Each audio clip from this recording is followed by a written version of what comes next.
It's a well-known fact that one of, if not the leading reasons for product failure is having an incomplete or incorrect set of customer requirements.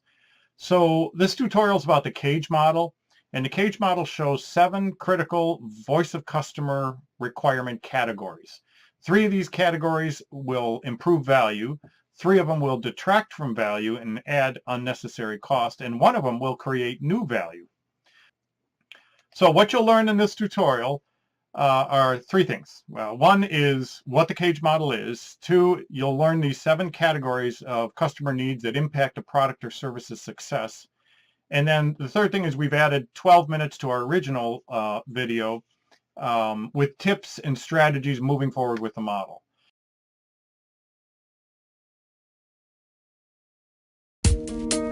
Significantly increase your chance of market success by understanding your customer requirements better than they do. The model begins with this yellow region that represents how a typical project team understands the customer requirements and defines success before doing any real customer research. The second region in blue represents what customers will tell you about their needs during interviews and effective customer research.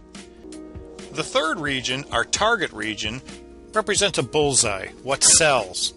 A comprehensive and accurate set of customer needs and innovations that will win in a competitive marketplace. As you clearly notice, there are several distinct and unique areas labeled A through G in and outside the bullseye. These sections beg at least 2 questions. The first question is, what do A through G represent? Area B might be a little surprising to some, but it represents what the customers get wrong. Asking for more than they're willing to pay for. Asking for solutions that don't really address their real needs, and so on. We must recognize these in advance. And finally, Area E represents the excitement quality.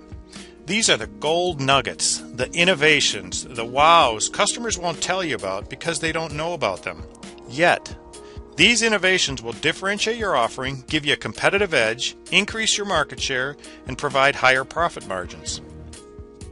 By the way, the top 3 causes of product introduction failures are: number 1, missing features or qualities that differentiate your offering from the competition, the E area, excitement quality, innovations.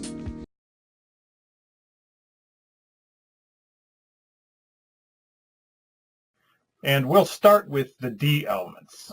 So in the CAGE model, the D elements, if you remember, are we call the voice of the engineer, or voice of the executive, or voice of the ego. It's the engineer's pet projects that may or may not be something that's customer driven. So how do you avoid those things? I'm going to give you 5 things to think about. 1 is to make sure all the features or pet projects that you have directly correlate to real customer needs. Number 2 is make sure these pet projects or any preliminary ideas that you have pass one of 3 tests. The first test we call the higher level function test. So any or even patentable, and there's criteria for something to be patentable. 3 criteria. It should be novel, useful, and non-obvious.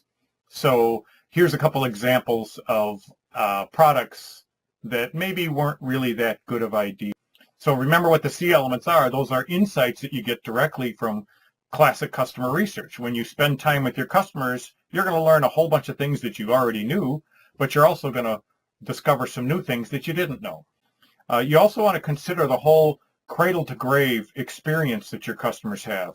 You know, all the way from I think I want to buy a new product to I'm throwing away my existing or my current product. So everything in between that.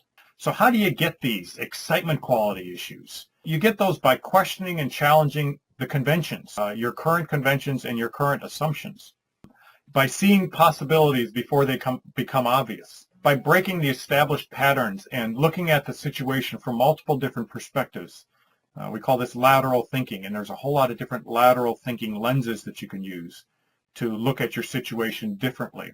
If you relate that to value, if you remember that equation from an earlier tutorial, you may have seen the formula for value or ideality, which is a ratio of good stuff to bad stuff.